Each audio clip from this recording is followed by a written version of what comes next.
Puis bienvenue dans ton espace sécuritaire.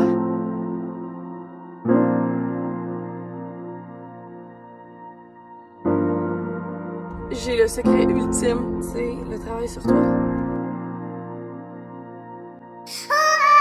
Il y a pas si longtemps, je te parlais de l'enfant qui avait dessiné sur le mur. Je t'avais expliqué que mes enfants et moi, on avait déjà vécu quelque chose de similaire alors que j'avais laissé ma fille en bas avec mon fils alors que je montais faire mon café. Quand on est redescendu, elle avait dessiné sur le mur. Puis on s'est dit, ben oui, on l'a laissé seul et donc on vit avec les conséquences dans un certain sens parce que les enfants ne sont pas responsables de leurs actes qui dépassent leur compréhension, leur développement, leur stade de développement. Fait que c'est vraiment important. Puis là, je te dis, OK, mais ça me dit pas plus quoi faire. Qu'est-ce qu'on fait quand nos enfants dessinent sur le mur? Ben, numéro 1, je vais te le dire quoi faire. Tu vas aller avec ton enfant, t'agenouiller, faire un eye contact puis faire une connexion. Ben oui, pourquoi faire une connexion? Mon enfant vient de dessiner sur le mur, il doit savoir que je suis fâchée. Oui, il doit savoir que ça se fait pas. Ça, c'est vrai. Par contre, s'il tombe en mode fight or flight, puis le mode vraiment stressé parce que t'es en train de crier ou parce que t'es en train de faire une violence ou peu importe, parce que t'es fâché parce qu'il a dessiné sur le mur, encore une fois, on est en partie responsable parce qu'on les a laissés seuls et on attend d'eux avec nos très très grandes attentes qu'ils soient capables de se gérer si quelque chose leur tombe entre les mains, alors qu'ils ne le sont pas. Fait que oui, s'il tombe en mode fight or flight, il risque de ne rien apprendre et de juste se rappeler à quel point mon parent est vraiment intimidant en ce moment. Il est en train de me crier après. Ouais, mais pendant ce temps-là, toi, t'es en train de parler, t'es en train de dire quoi faire, mais il est pas capable d'enregistrer l'information parce qu'il regarde ton langage corporel. Fait que avoir une connexion avec notre enfant et une déconnexion du comportement, comment on fait ça? Eh bien, c'est simple.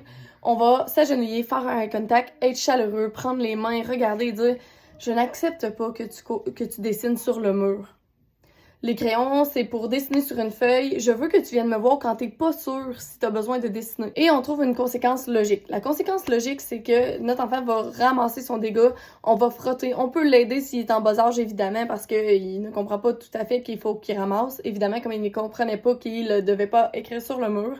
Mais c'est important de trouver une conséquence logique. Donc, laver son propre dégât. C'est important de montrer à notre enfant pourquoi ça se fait pas, parce qu'après ça, il faut laver, puis c'est long, plutôt que sur les dessins qu'on peut juste jeter, chiffonner et jeter après, ou coller sur le frigidaire. C'est pas nécessaire de dire « Oh, t'as fait un vraiment beau dessin » ou « Oh, comment tu te sentais? Pourquoi t'as écrit sur le mur? » Non, tu sais, comme, dans le fond, on se rend compte que notre enfant a eu une impulsion, il y avait un crayon, il y avait un beau mur blanc, puis il s'est dit « Schling, schling, je fais une belle signature. » Fait que ça, c'est vraiment important. La deuxième chose qu'on va faire là, ensuite de ça, c'est une fois que notre enfant a ramassé, on peut le remercier d'avoir ramassé. Vas-tu remercier notre enfant d'avoir ramassé alors que c'est lui qui a fait le dégât? Ben oui, parce que des fois, on va en faire des dégâts, puis si on veut inciter notre enfant à ce qu'il nous aide à ramasser, même quand c'est pas sa responsabilité, si on veut qu'il devienne aidant, si on veut qu'il se développe en disant « Ok, j'ai de l'empathie pour la personne qui fait le dégât comme nous », il faut modéliser ce comportement-là. Et donc, quand on va aider notre enfant va voir que c'est bien d'aider les autres, qu'on se sent bien quand on aide les autres, puis que des fois, les autres vont faire des erreurs, puis on peut les aider à créer une réparation sans pour autant prendre toute la charge et la responsabilité émotionnelle. Donc, c'est vraiment ça qui est important à faire avec nos enfants lorsqu'ils font un dégât ou une erreur, parce qu'il n'y a personne de parfait. Nous-mêmes, on en fait des dégâts ou des erreurs, puis c'est correct. Ce qu'on veut, c'est que nos enfants aient assez d'empathie pour nous proposer leur aide ou de juste être là avec nous et de dire c'est pas grave, ça arrive des accidents. Fait qu'ensemble, on repart à zéro.